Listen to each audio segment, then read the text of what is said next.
You with my new video.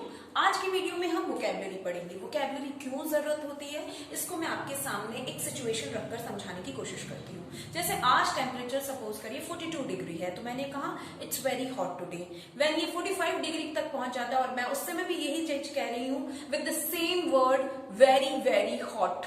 और जब ये टेम्परेचर अमूमन जैसे नॉर्थ इंडिया में होता है समर्स के दौरान कि 49-50 डिग्री तक पहुंच जाता है, उस समय भी I am using the same word and but I have used one more very in that very very hot. तो क्या मतलब है, मैंने वही चीज यूज करी है। तो इसी जगह वोकैबुलरी काम आती है जब you want to be more descriptive. आप जब अपनी बात को बहुत अच्छे तरीके से रखना चाहते हैं ताकि जो सुनने वाला है या अगर आप एक राइटर है जो पढ़ने वाला है उसके दिमाग में उस सिचुएशन की एक एक्चुअल पिक्चर बन जाए कि मैं किस सिचुएशन की बात कर रही हूँ या मैं किस बारे में बात कर रही हूँ। अगर मैं उस चीज को प्रिसाइजली लिखना चाहती हूँ तो उसके लिए वोकैबुलरी बहुत इंपॉर्टेंट है। रिसर्च कहते हैं कि रीडिंग कॉम्प्रिहेंशन में 98% तक वोकैबुलरी ही काम आती है ताकि आप उस कॉन्टेक्स्ट को समझ जाएं कि पैसेज में क्या दिया गया है। इसके अलावा listening skills, writing skills improve करने में भी वोकैबुलरी का बहुत बड़ा योगदान है। तो आइए चलिए सीखते हैं कुछ कॉमन में यूज होने वाले वर्ड्स को किस तरीके से हम अलग वर्ड्स यूज करके एक्सप्रेस कर सकते हैं। So let's get started, but before starting I would request you, if you have not yet subscribed the channel, please do subscribe and share the video. Thank you. देखिए पहला word है very good. Very good अमूमन हम दिन में भी कई बार बोलते हैं बच्चे को अप्रिशिएट करने के लिए या आपने अपनी मेड को अप्रिशिएट करने के लिए, किसी को भी अप्रिशिएट करने के लिए। हमेशा ध्यान रखिए जिंदगी में अप्रिशिएट करना सीखे चीजों को।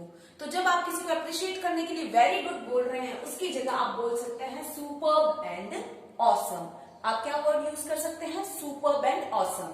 अगर कोई टीचर भी है तो वो भी बच्चे को सुपर्ब और ऑसम कह सकती है। इसके बाद में आता है वेरी बैड। हर चीज में हम ये नहीं कह सकते वेरी बैड। खाने का टेस्ट है तो इट्स वेरी बैड, ये चीज है तो ये very bad. Poor hand writing है तो वेरी बैड। वेरी बैड की जगह आप कह सकते हैं ऑफुल या हॉरिबल। ऑफुल का मतलब भी होता है बहुत बुरा और हॉरिबल का मतलब भी बहुत बुरा।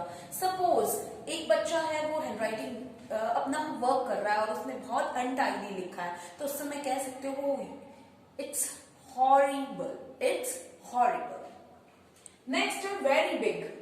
बहुत बड़े के लिए हम दो शब्द और यूज कर सकते हैं, ह्यूज। जब कोई चीज बहुत, सपोज अगर मैं किसी हॉल की बात कर रही हूँ और मैं उस सिचुएशन में कह रही हूँ वो बहुत बड़ा है तो मैंने कहा इट्स वेरी वेरी बिग। तो rather than saying very big I can से इट्स ह्यूज और आई कैन से इनॉर्मस। अगर मैं जैसे टाइटैनिक की बात करूं तो टाइटैनिक क्या था, एक शिप था, एक क्रूज था, उसके लिए मैं वर्ड यूज कर सकती हूँ इट वॉज ह्यूज और इट वॉज इनॉर्मस। नेक्स्ट है वेरी स्मॉल। कोई चीज बहुत छोटी है तो उसके लिए हम क्या वर्ड यूज कर सकते हैं, टाइनी एंड मिनिएचर। टाइनी का मतलब very small, like an ant. एक चींटी कितनी छोटी होती है, जो चीज बहुत छोटी है तो क्या कहेंगे, टाइनी और मिनिएचर। वेरी टेस्टी, इसका मैं प्रोनाउंसिएशन लिख देती हूं आपको, मिनिएचर। वेरी टेस्टी बहुत बार दिन में हम यूज करते हैं वेरी टेस्टी। तो टेस्टी की जगह हम दो शब्द और यूज कर सकते हैं, delicious and palatable. Delicious word फिर भी कॉमन होगा, you must have heard it before, but palatable word is not very common. So you can use this word and you can cast an impression on others. You can impress others with your vocabulary. Now very fast. Very fast बहुत तेज। क्या होता है, driving की speed fast हो सकती है, लिखने की स्पीड फास्ट हो सकती है, किसी के आंसर देने की स्पीड फास्ट हो सकती है। तो उस समय वी कैन यूज, जैसे उसका रिस्पॉन्स बहुत क्विक था, उसका रिस्पॉन्स वेरी फास्ट की जगह his response was quick or his response was prompt. He answered quickly or he answered promptly. तो quick and prompt. उसके बाद में very slow. कुछ बच्चों की आदत होती है they write very slow, they do every work very slow. कोई भी काम करो, if they are doing any activity they are very lazy. तो स्लो शब्द के लिए अगर किसी को स्लो कहना है, don't be so slow. Slow की जगह आप क्या यूज कर सकते हैं, laggard and sluggish. You are very laggard, please try to be faster. Sluggish, इसके लिए एक वर्ड और यूज हो सकता है आइडल, और एक वर्ड और होता है स्लोथफुल, SLOTHFUL, स्लोथफुल, SLOTHFUL।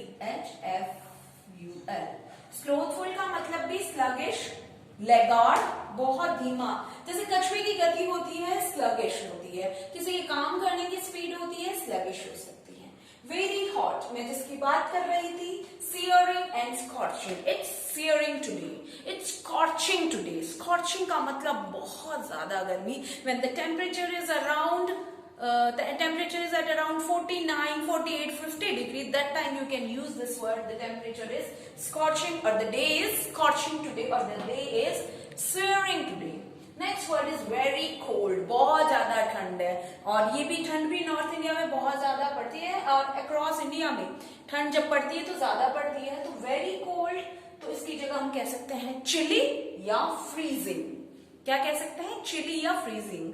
जब दिसंबर एंड होता है और जनवरी का महीना पूरा होता है, that time the temperature is freezing, it's freezing outside, it's chilly outside, it teeth biting outside।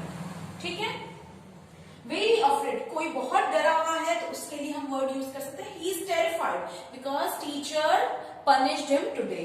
He is frightened, वो डरा हुआ because he has seen one cat today. कोई बच्चे कैट से डर जाते हैं तो he has seen one cat today, that is why he is terrified और शी इज टेरिफाइड और frightened, terrified and frightened. Next है डर्टी, ये चीज आप कई बार यूज करते होंगे। अगर बेडशीट खराब हो गई है, यदि सोफा खराब हो गया है, यदि कारपेट खराब हो गया है, तो आप उस समय कहते हैं वेरी डर्टी। किसी का रूम खराब है तो मैसी पड़ा हुआ है, मैसी मैंने बिखरा हुआ, that time you say it's very dirty. Dirty की जगह you can use these words squalid, SQUALID, squalid and filthy. Your room is so filthy, your room is squalid, the bed sheet is squalid, squalid and filthy। next है very clean, बहुत साफ सुथरा कुछ भी है तो immaculate, your room is immaculate, you should keep your room immaculate and spotless। her dress is spotless, her uniform is spotless, तो immaculate and spotless। next है very rich, बहुत अमीर। वेरी रिच के लिए हम क्या वर्ड यूज कर सकते हैं? Wealthy. Suppose I want to say that my new classmate she is very rich, तो rather than saying very rich, बहुत ऑर्डिनरी वर्ड लगता है, I can say she is wealthy और she belongs to an affluent family. She is wealthy और she belongs to an affluent family. Affluent का मतलब भी होता है वेरी रिच या बहुत अमीर। उसके बाद में वेरी पुअर, पुअर माने गरीब, गरीब के लिए पेनीलेस, पेनी का मतलब होता है पैसा, पेनीलेस माने जिसके पास पैसा नहीं है, तो we can use penniless, poverty stricken, penniless और पॉवर्टी स्ट्राइकन। देखिए मैं फिर आपको बताती हूँ, अगर आपको फॉरेन लैंग्वेज जैसे इंग्लिश कोई भी लैंग्वेज सीखनी है, आपको उसके लिए एफर्ट्स लगाने पड़ेंगे, क्योंकि आपके आसपास आई डू अंडरस्टैंड माहौल है जिसमें एक आपकी या तो वर्निक्यूलर बोली जाती है या हिंदी बोली जाती है। तो इस समय यदि आपको फॉरेन लैंग्वेज सीखनी है, चाहे वो फ्रेंच है, जर्मन है, स्पेनिश है, इंग्लिश है, आपको वोकैबुलरी इंप्रूव करनी पड़ेगी, और ये थोड़ा सा टीडियस एंड बोरिंग टास्क है, बट जैसे जैसे आपको इसमें सफलता मिलती जाएगी, आप देखिए आपका कॉन्फिडेंस लेवल बहुत बढ़ता जाएगा। चलिए अब let's get back to our video. Very boring, बहुत वाओ, कोई मूवी देखने आप गए, ये कोई सीरियल चल रहा है, बहुत बोरिंग है, तो उसमें क्या कह सकते हैं? डल या मोनोटोनस। मोनोटोनस कब चीज यूज करते हैं? जब आप कोई चीज एक बार कंटिन्यूसली हो रही है, that time you can use monotonous. Next है वेरी हैप्पी, ये तो आप कई बार बोलते हैं I am very happy today, तो वेरी हैप्पी की जगह आप एक नया वर्ड यूज करिए, आई am dilated today, I am dilated या आई एम ग्लैड टुडे। इसके और भी वर्ड यूज कर सकते हैं, जोवियल। जोवियल का मतलब भी क्या होता है? बहुत खुश होना।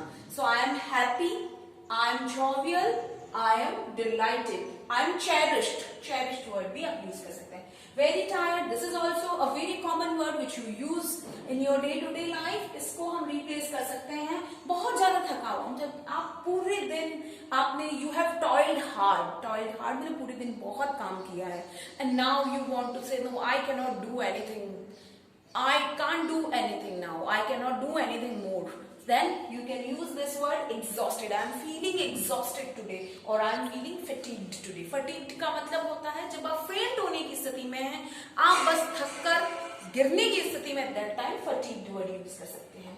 Next है very worried. Papa looks very worried today और Papa looks anxious today या perturbed today. Anxious या perturbed. Next है very funny. फनी का ridiculous और hilarious. इसको very funny की जगह comical भी कह सकते हैं, comic भी कह सकते हैं, hilarious. The Kapil Sharma shows is hilarious. Next है very dry, बहुत सूखा, withered या parched. तो ये हमारी आज की वीडियो थी. इन वर्ड्स में से मुझे लगता है ये इनफैक्ट सारे वर्ड्स आपके बहुत काम आएंगे. याद रखिए, if you want to improve your communication skills which includes listening, reading, writing and speaking, then you need to do vocabulary. You need to learn new words every day. Make a rule that at least 5 words a day you will learn. Okay, thank you so much. We'll see you in our new video. Thank you. Bye bye.